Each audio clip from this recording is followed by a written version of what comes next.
so that anybody who has not been able to ask a question and would like to will be able to. I am very thankful to say we have a lot of new friends here on our channel, so I want to give everybody the opportunity to ask any questions that they might have that they need some advice on. So let's get started. Oh, and quickly, please take a moment to hit like right down below and subscribe for more videos from me. I love you all so much and I'm so thankful for you. Every time I get nice comments and see that you guys are enjoying my content from the amount of likes I get on a video, it motivates me to want to film more. So you guys keep supporting me and I'll keep pumping out the content for you. I have the mic a little bit off to the side so that I can look at my screen and talk to you guys. I'm going to be doing a get ready with me in a couple of days, and so many of you wanted me to do a birthday get ready with me that it's definitely coming. My birthday's not until March, so it's a little ways away, but I will show you my outfit, you know, me wearing it, do my makeup, all that good stuff. So stay tuned and subscribe so that you'll be notified when that video is live. I have a little piece of candy. I'm just gonna suck on it a little bit while I talk. Not for the entire video, for the people who don't like that. Just for a little bit because it has been requested. It is Watermelon Jolly Rancher Crunch and Chew. Okay. Like a fuzzy on my nose or something. It's driving me nuts. Go away. Thank you.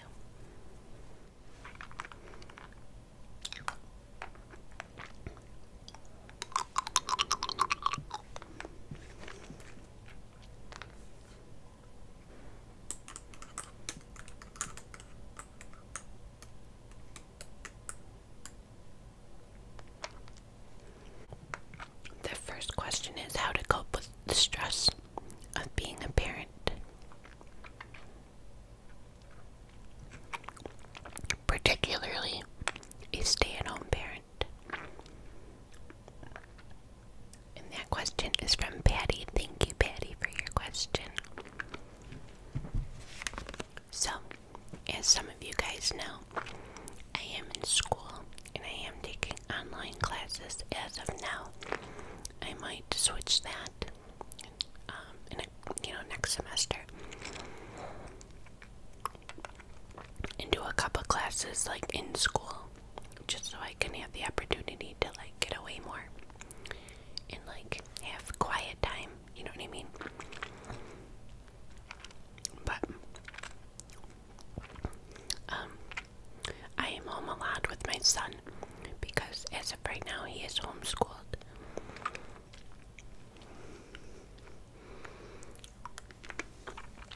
So that's partly the reason why I quit my last job and decided to just go back to school to do something that I loved instead of being miserable at a job that I was unhappy in. But his dad works full-time and he has a pretty good job, so I am able to stay home and study. And I am mentoring in a drug court. So yeah, I do that. But for the most part, I am home with my son. So for me, I need, as like cliche as this sounds, you have to make time for yourself, right? Even if that means going in the bathroom, shutting the door, and just having some you time. Whether that means taking a bubble bath or just doing your makeup and just telling everybody, like, look at, when the door's shut, don't bother me, go to daddy, or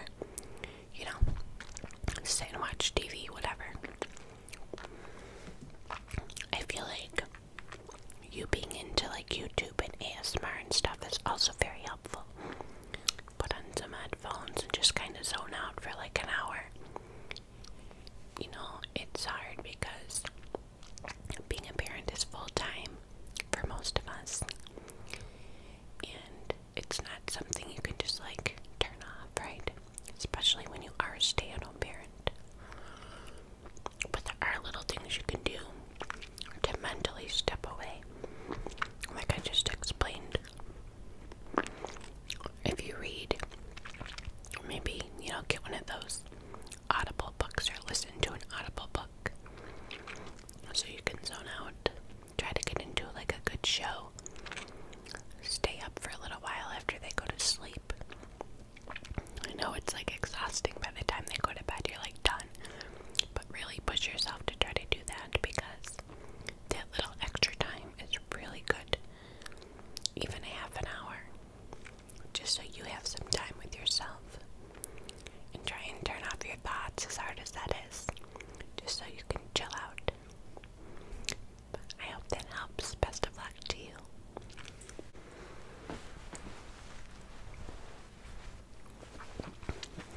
I have my blankie here. So we're really just chilling. Very cozy. And what I have on is a bodysuit. It is not a bra. I'm probably gonna get some questions. It is a shirt.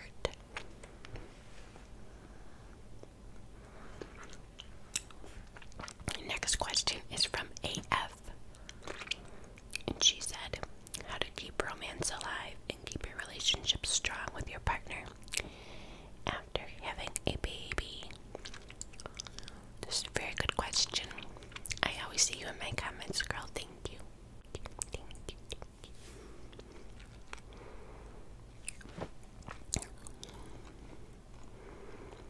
So, even I struggle with this. I'm not gonna act like I don't, because I do.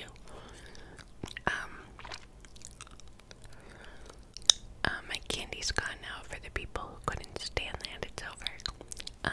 Anyway, it's hard, you know, because when you're in a relationship prior to having a child, it's all about the two of you, right? You're going on dates and, you know, you're at home alone and watching TV together and just kind of like hanging out all day. And literally that's your attention, is just each other, right? But then you have a child and it's no longer about the two of you. It's about all your attention being on this child that you made together, which is great, obviously, right?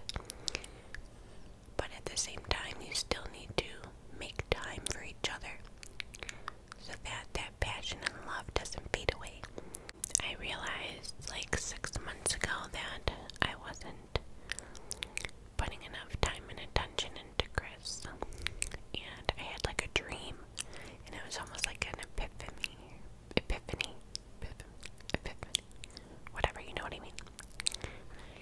And in this dream, and I had it like 2 different days in a row, so very weird.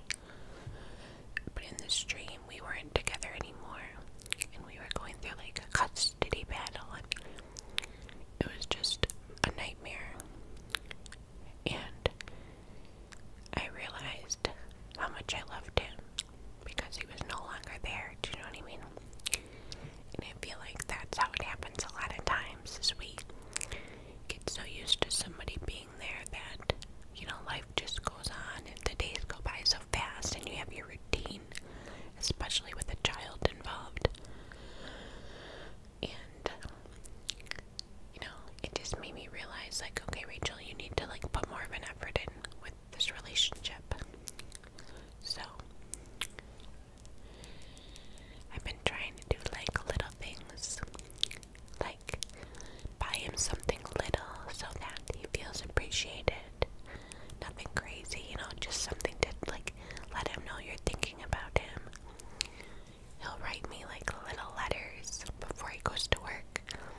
so that we wake up and he's gone at work.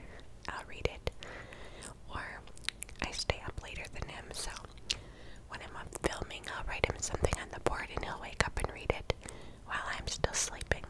So, just kind of the little things will help bring back that spark after the baby.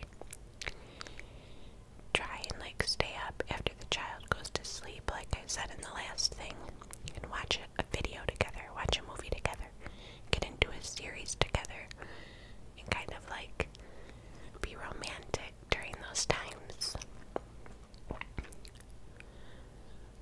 I know it's hard, but the little things will kind of spark that, and it'll start to get a little easier. And then you'll start to feel, those feelings that you felt in the beginning again. And it's a really nice thing, so best of luck to you. I hope that helped.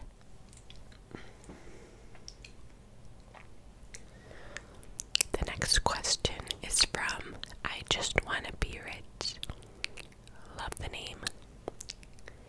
And it says, surviving high school. This is huge. Okay. High school was a crazy time for me. Okay.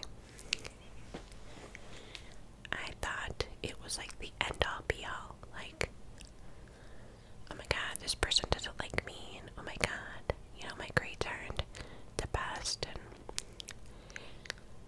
when you walk out of those doors, it doesn't matter. Let me tell you, okay? I know it's so mentally draining. It's a really hard time for your self-esteem and your self-worth. So much comparison, and it's just a really tough time. But I can promise you that once you leave high school and that summer ends and you go on to college or you get a job or whatever you want to do, your life goes on, and so does everybody else's. I can tell you, I barely think about anybody from high school anymore. I still have a couple friends. I've seen a lot of them today, actually. But what really matters is if you go on to college and your grades there and stuff. As long as you graduate high school, you're okay. Don't put too much stress on it, and keep that in the back of your mind. Because I know so many people that say the same thing as me. Once they walk out of those doors, it's oh my god, why did I stress that so much? It's not even that important. It doesn't even matter. So just, there is a light at the end of the tunnel, and that is graduation. So just try to get through it and make the best of it, obviously, but know that better times are ahead. Hope that helps for you.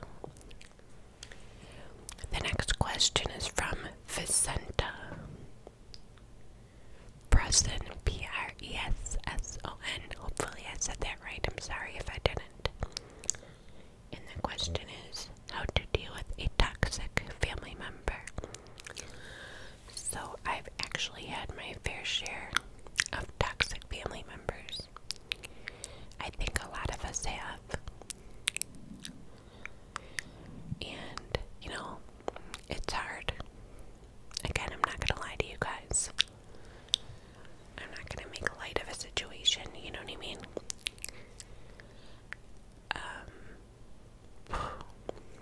It's rough. It kind of depends on the severity of the situation and how toxic they are.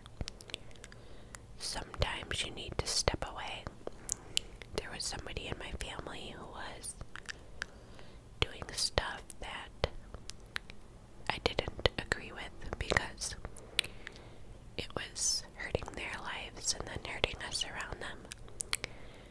And we were all very much affected by it, and it just kept happening and happening, and more stuff just kept happening. And it just never seemed to get better year after year after year. So for me, for my mental state, I knew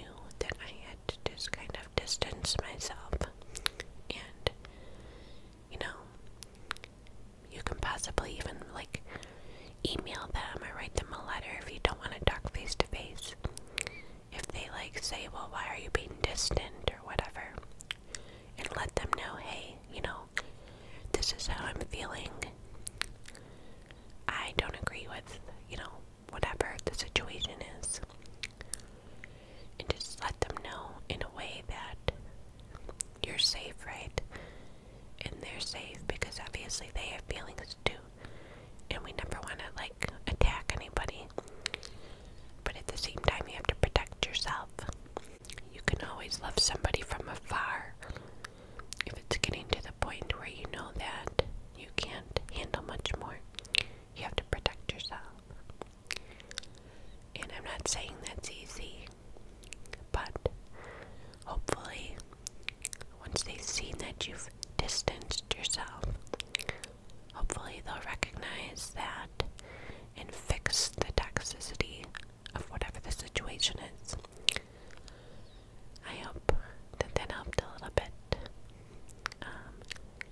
My heart goes out to you, and if you need to talk, I'm here. The last question, I'm going to end on a note that is very serious. And the last question comes from Sweet Sarah. And she asks how to deal with bullying.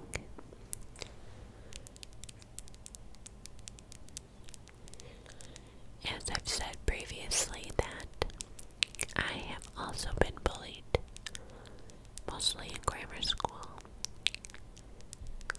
which was really hard for me because I was so young. It really impacted a lot of things in my life as a child. Do a little bit of mic brushing for you guys. I've been asking for it.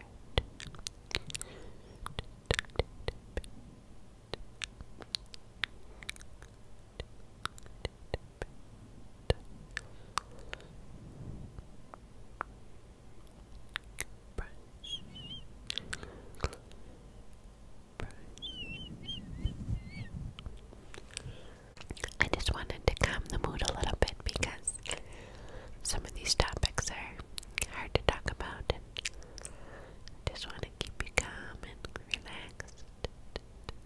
So bullying is something I wish I could just make go away.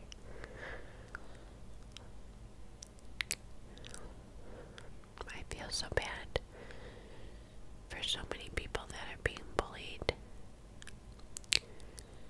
You know, even being on YouTube is hard because people seem to be